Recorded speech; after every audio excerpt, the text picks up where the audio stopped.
Hey guys, how are we? Attempt number 2 at this video.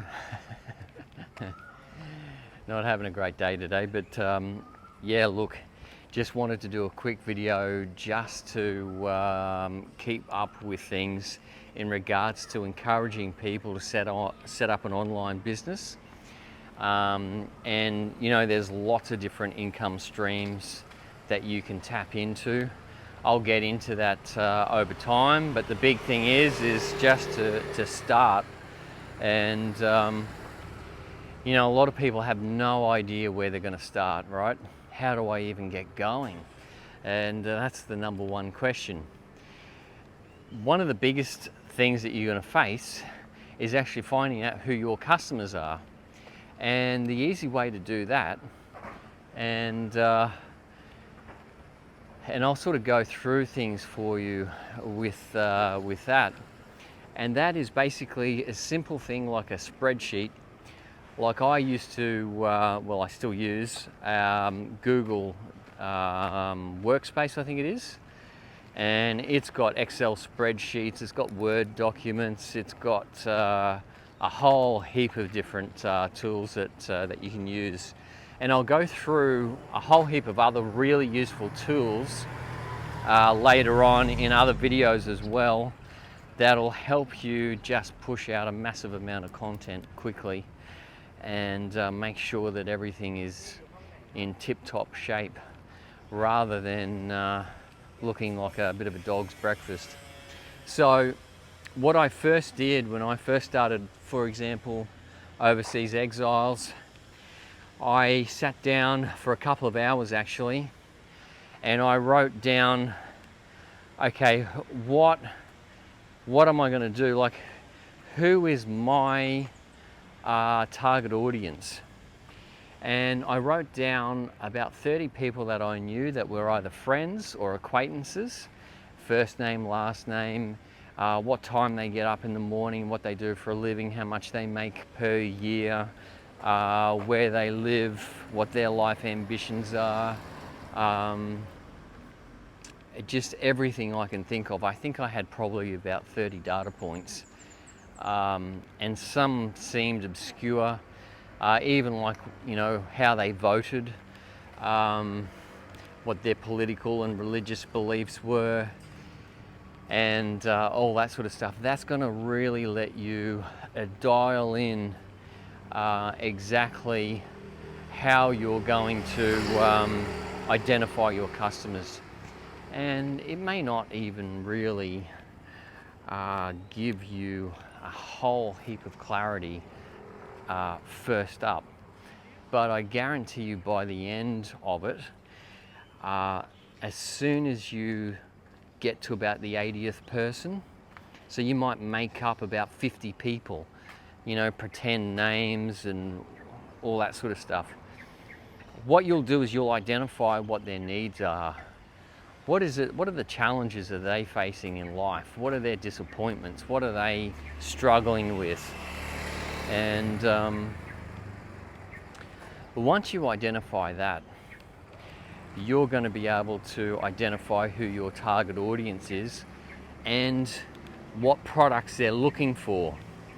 Now, you'll also be able to identify what is it that I do or know, or have a propensity to be able to communicate, that I can actually solve a problem in these people's lives, because that's what business is.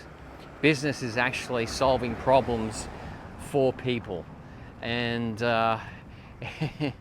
that's what products are about. Like, if you have a product but it doesn't actually do anything, it doesn't actually solve any problems, then, you know, you haven't really got a product that's going to float. The other thing is, people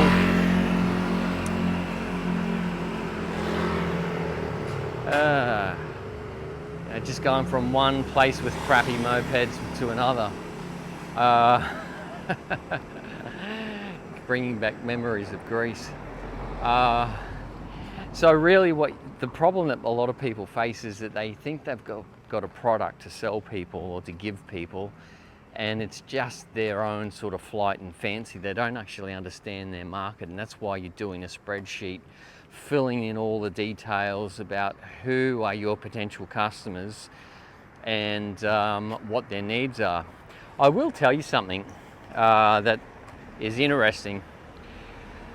I actually put down a whole heap of different data points, and as I said, the first 30 or even more were people that I either knew, or like really good friends or acquaintances, and then I sort of made up about another 50, and you know, I basically ascertained at that point, typically, and I'm not saying this is 100%, but typically my market would be middle age, you know, late 30s to late 50s, male predominantly, wealthier,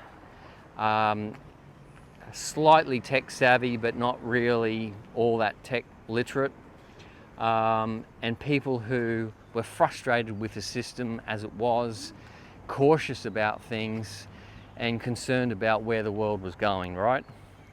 That's just to give you a brief overview.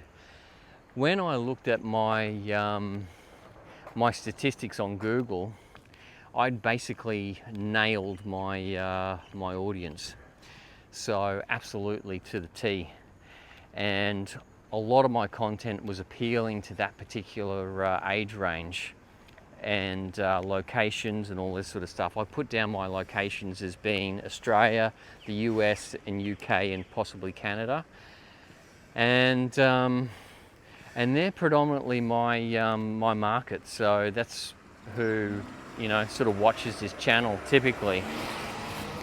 So when you understand your market, you know what they're looking for, and you know what you can provide them.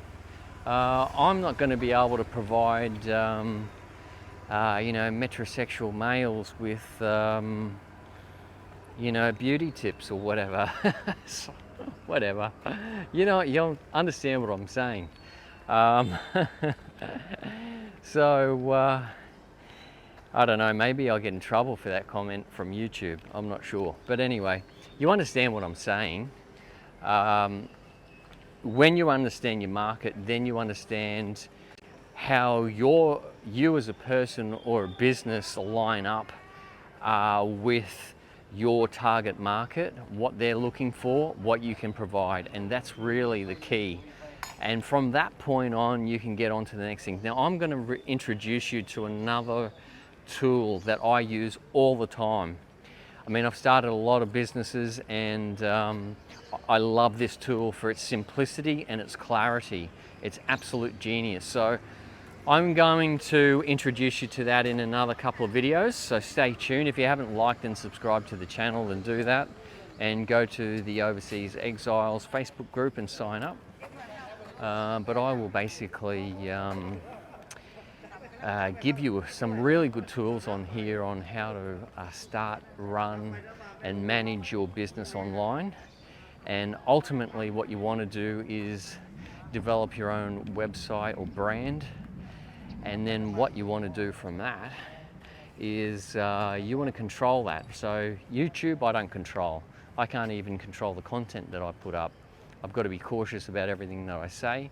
Same with Facebook, the whole deal. So, but when you own your particular platform, you control everything about it, and you can also you know, control what products you offer people and all that sort of stuff. And that's ultimately the key here. You want to build financial independence, and you want to build financial freedom, and you want to be able to go wherever you want to go in the world at whatever time, and you want to have the resources to be able to do that. So that's what I'm going to help you do when you sign up, and you stay tuned. I'm going to give you the tools and the products that you'll need to be able to do that. Doesn't matter if you are 25 or 65, 75, 80, never too late. And there's lots of tools online now that you don't have to be a programmer. I mean, we use tools that basically go right down to the nitty-gritty and build websites to be completely and utterly engineered for Google search engine and SEO and all that, but you don't have to have that. But anyway, guys, I'm going to leave that there. Hopefully that gives you a point to start. So you want to make as many data points as you can in regards to who your potential market is going to be. You know, put down names, first name, last name, how old they are, what sex they are, where they live, what do they do for work, what time they get up in the morning, what do they eat for breakfast, what do they eat for lunch, what do they eat for dinner.